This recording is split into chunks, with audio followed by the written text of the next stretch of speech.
नमस्कार मित्रों, अभी हम चल रहे हैं अष्टावक्र गीता की ओर कि ओशो ने कैसे अष्टावक्र गीता की व्याख्या की। इसका संक्षिप्त रूप मैं आपके समक्ष लेकर आया हूं। इसके हर 2 अध्याय का मैं एक एपिसोड बना रहा हूं। कुल 10 एपिसोड होंगे। आनंद लें और अपने जीवन में उतारें। आज मैं लाया हूं अध्याय 7 और 8।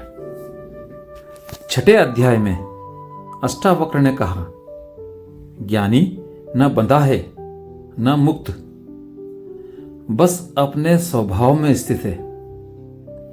अब 7वें अध्याय में वे यह और स्पष्ट करते हैं कि आत्मा अचिंत्य अजर है और उसके लिए समय, स्थान, कारण सब मिथ्या हैं।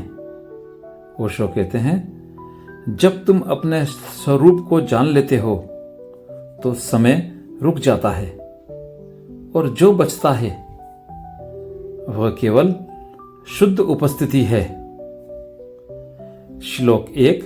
अष्टावक्र बोले, तू न इस लोक का है न उस लोक का, तू न देखने वाला है न दिखने वाला, तू ही वह है जिसमें सब प्रकट होता है। ओशो इस श्लोक की व्याख्या करते हैं, हम अपने को हमेशा किसी स्थान से जोड़ते हैं।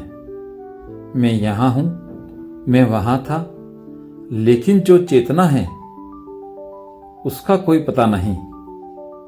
वह सब जगह है और कहीं भी नहीं।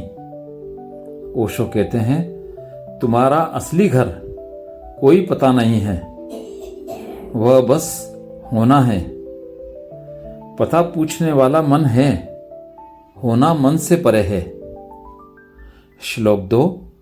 जैसे एक ही आकाश में असंख्य बादल आते जाते हैं, वैसे ही तू अपरिवर्तित रहता है और संसार बदलता रहता है।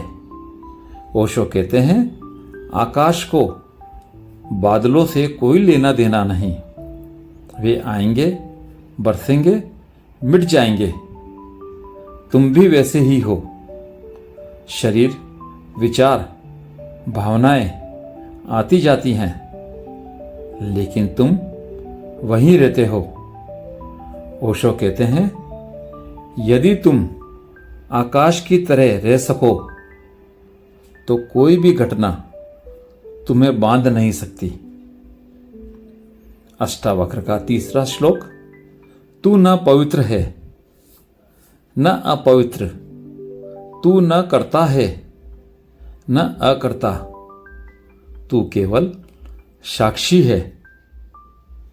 ओशो की वाणी में व्याख्या, हमारे धर्म, संस्कार, परंपराएं हमें 2 हिस्सों में बांट देती है। यह अच्छा है, यह बुरा है, लेकिन आत्मा के लिए सब एक ही चेतना का खेल है। ओशो कहते हैं, जैसे सूर्य प्रकाश देता है, उसे परवाह नहीं कि वह फूल पर पड़ रहा है या कचरे पर, वैसे ही साक्षी को कोई पक्ष नहीं होता। श्लोक 4। तू न स्थूल है न सूक्ष्म न लंबा न छोटा, तू निराकार है, असीम है। ओशो कहते हैं, जब हम अपने शरीर को मानते हैं तो सीमाएं हैं, लंबाई, चौड़ाई, रंग, आकार। जब हम अपने को मन मानते हैं तो भी सीमाएं हैं, विचार, भावनाएं, स्मृतियां, लेकिन आत्मा, उसकी कोई सीमा नहीं। ओशो कहते हैं, ध्यान का अर्थ है अपनी सीमाओं को पहचानना और उनसे बाहर निकलना। श्लोक 5। जो जान लेता है कि मैं असीम आकाश हूं, उसके लिए भय और चाह समाप्त हो जाते हैं। ओशो कहते हैं, भय हमेशा खोने से आता है और चाह हमेशा पाने से। लेकिन जब तुम्हें पता चल जाए कि तुम्हारा होना किसी पाने खोने पर निर्भर नहीं, तो सब खेल खत्म हो जाता है। ओशो कहते हैं, सच्चा संन्यास कुछ छोड़ने से नहीं आता, बल्कि यह जानने से आता है कि तुम्हारे पास सब पहले से है। 7वें अध्याय में अष्टावक्र हमें और गहराई से हमारे स्वरूप की असीमितता का बोध कराते हैं। समय, स्थान, रूप, नाम सब मन के खेल हैं। ओशो के शब्दों में, तुम आकाश हो, बादल नहीं, याद रखो और मुक्त हो जाओ। अध्याय 8 में चलने के पहले एक कहानी से इसकी शुरुआत करते हैं। ओशो कहते हैं, एक आदमी रेगिस्तान में खो गया। दिन भर वह पानी की तलाश में भटकता रहा। शाम को उसे दूर एक चमकती झील दिखाई दी। वह दौड़ पड़ा, पर जैसे ही पहुंचा, झील गायब हो गई। यह मृग तृष्णा थी, रेगिस्तान का भ्रम। अष्टावक्र कहते हैं, जिसे तुम जीवन समझ रहे हो, वह भी वैसी ही मृग तृष्णा है। जब तक तुम प्यासे हो, तब तक दृश्य सच लगता है। जब प्यास बुझ जाती है,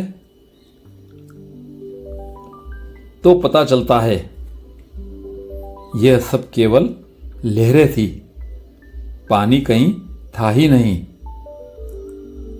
श्लोक 1।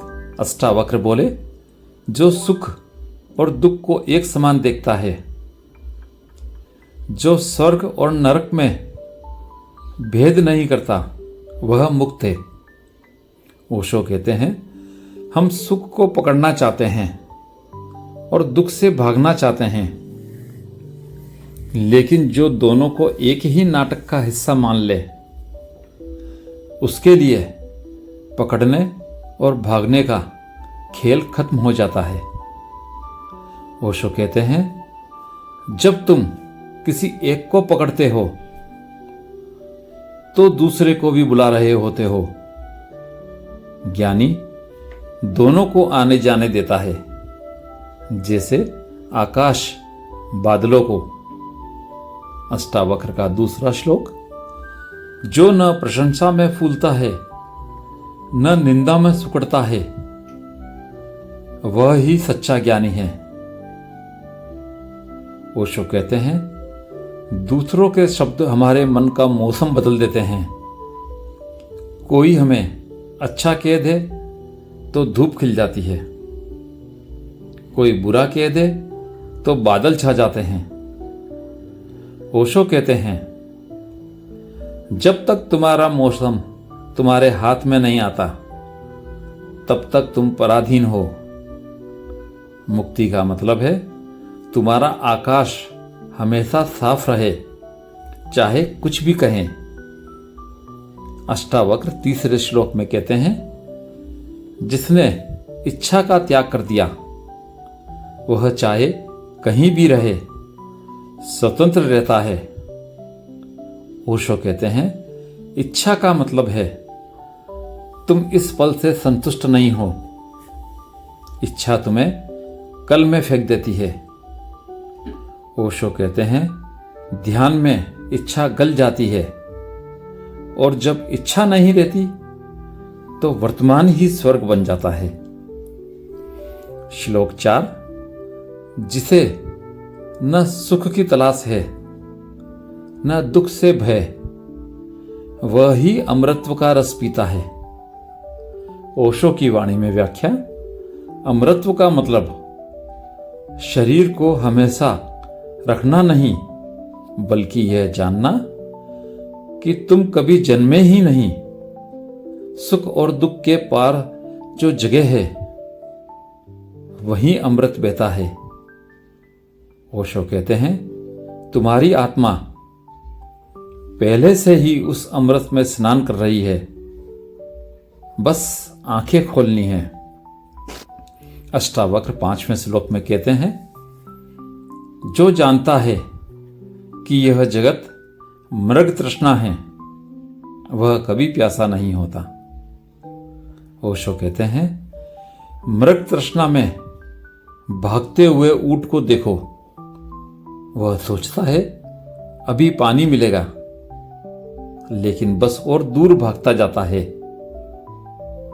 हम भी जीवन में ऐसा ही करते हैं, और जब एक सपना टूटता है तो दूसरा बनाने में लग जाते हैं।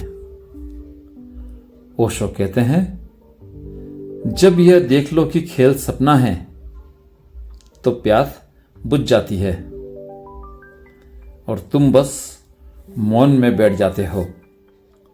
अष्टावक्र का 8वां अध्याय हमें यह देखने के लिए बुलाता है कि सुख दुख, जीत हार, जीवन मरण सब एक माया रेगिस्तान के मृग तृष्णा है।